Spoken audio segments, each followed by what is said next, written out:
Hello दोस्तों, कैसे हैं आप। आज की कहानी का नाम है रिश्ता। मम्मी, मैं ऑफिस जा रही हूँ। गरिमा ने कहा, अरे तुम तैयार हो गई। तुमसे कहा था ना आज ऑफिस से छुट्टी ले लेना, लड़के वाले तुम्हें देखने आने वाले हैं। विमला ने अपनी बेटी गरिमा से कहा, मम्मी आज समझा करो, आज प्रमोशन और इंक्रीमेंट की घोषणा की जाएगी। मैं छुट्टी नहीं ले सकती पर हाफ डे लेकर जरूर आ जाऊंगी। गरिमा ने माँ से गले लगते हुए कहा और ऑफिस चली गई।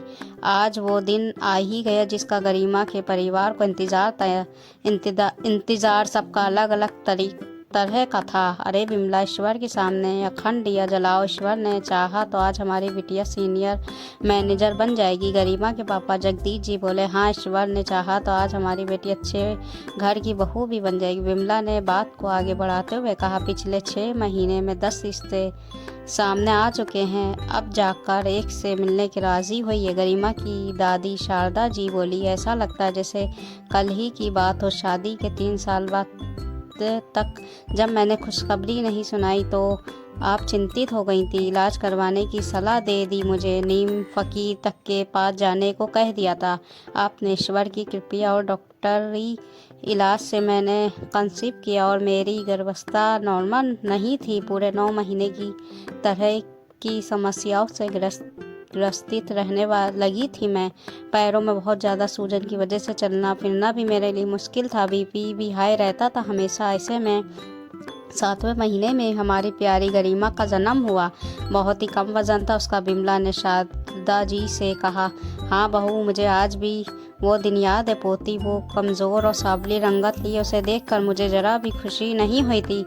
जब डॉक्टर ने सूचना दी कि बहू दोबारा माँ नहीं बन सकती तब मैं सदमे में आ गई थी। सोच कर परेशान थी कि मेरे इकलौते बेटे का वंश आगे कैसे बढ़ेगा, हमारे खानदान की वृक्ष बेला कैसे आगे बढ़ेगी। शारदा जी बोली, हर रोज़ आप उसे उपटन लगा कर नहलाती ताकि उसकी रंगत में निखार आ जाए। आप कहती, बहू जरा नाक खींचा करो, बच्ची के कम से कम नैन नक्श तो सही रहे, वरना उसके हाथ पीले करने में बाप की कमर झुक जाएगी। आज आपकी उसी सावली पोती के लिए लाइन लगी है शादी के पछतावों की। विमला बोली, हाँ भाई, बेटी की मेहनत रंग लाई। पढ़ाई में हमेशा से अव्वल रही है हमारी गरिमा और फिर बड़ी कंपनी में भी दिल लगा कर मेहनत कर रही है, तभी तो उससे प्रमोशन मिल रहा है। उसका आत्मविश्वास देखते ही बनता है। गरिमा के पापा जगदीश जी बोले, विमला लड़के वालों के स्वागत के लिए तैयारियों में लग गई। शाम को सुधीर और उसका परिवार गरिमा को देखने आने वाले थे। बुआ के साथ लड़के वाले आ चुके थे। इधर गरिमा भी मिठाई लेकर घर पहुंचती है। माँ, पापा, मुझे प्रमोशन मिल गया, मुझे सीनियर मैनेजर की पोस्ट मिल गई। गरिमा ने कहा, वो सब तो ठीक है, जरा हमारे पास नजाकत के साथ बैठो, तुम्हें लड़के वाले देखना आए हैं। बुआ ने गरिमा का हाथ पकड़ते हुए धीरे से कहा, हमें आपकी बेटी पसंद है, बस लड़का लड़की आपस में बात कर लें ताकि रिश्ते की बात आगे बढ़ाई जा सके। लड़के की मां ने कहा, बधाई हो, आपको सीनियर मैनेजर की पोस्ट मिल गई, अब कितनी सैलरी हो गई है आपकी। लड़के सुधीर ने गरिमा से कहा, मेरी सैलरी पूरे 1 लाख रुपए हो गए। मुझे आपको एक सच्चाई बतानी, जब मैं छोटी थी तेज गर्म पानी मेरी जांघ पर गिरने से वहां जलने का निशान रह गया। गरिमा ने कहा, अरे कोई बात नहीं, मुझे तब भी ये रिश्ता मंजूर है। सुधीर ने कहा, एक बात और मुझे साझा करनी है। मेरी पढ़ाई के लिए मेरे पिता ने हमारा घर बेच दिया था। ये घर जो आप देख रहे हैं वो मैंने बैंक से लोन लेकर पिछले साल ही खरीदा है और इसे अपने माता पिता के नाम पर कर दिया है। मेरी तनख्वाह से मुझे बैंक की EMI भरनी पड़ती है। गरिमा ने कहा। सुधीर ने सारी बातें अपने माता पिता से कही। हमें ये रिश्ता मंजूर है, बस दहेज की रकम 15 लाख से 20 लाख हो जाएगी,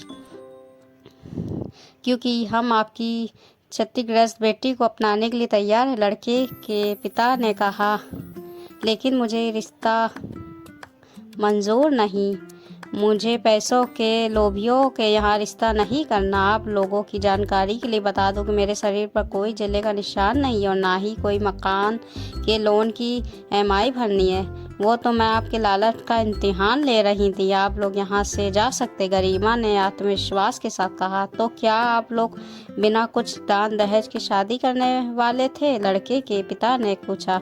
देते तो हम बहुत कुछ, लेकिन आपकी नियत जान लेने के बाद माफ़ कीजिएगा, लेकिन ये रिश्ता अब नहीं होएगा।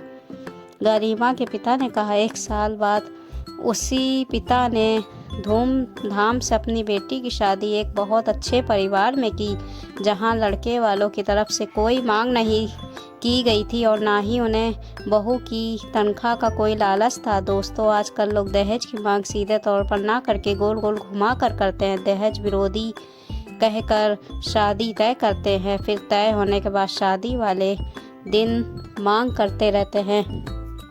ऐसे दहेज के लोभियों से अपनी बेटियों को बचाएं, उन्हें आत्मनिर्भर बनाएं। धन्यवाद। ये कहानी आपको कैसी लगी? कहानी अच्छी लगी हो तो कहानी को लाइक करें और ऐसे ही मज़ेदार कहानी सुनने के लिए सहाना हिंदी कहानियों को सब्सक्राइब करें। और मिलते हैं अगली नई हिंदी कहानियों के साथ। तब तक अपना ख्याल रखिएगा, दुआओं में याद रखिएगा। अल्लाह हाफिज़।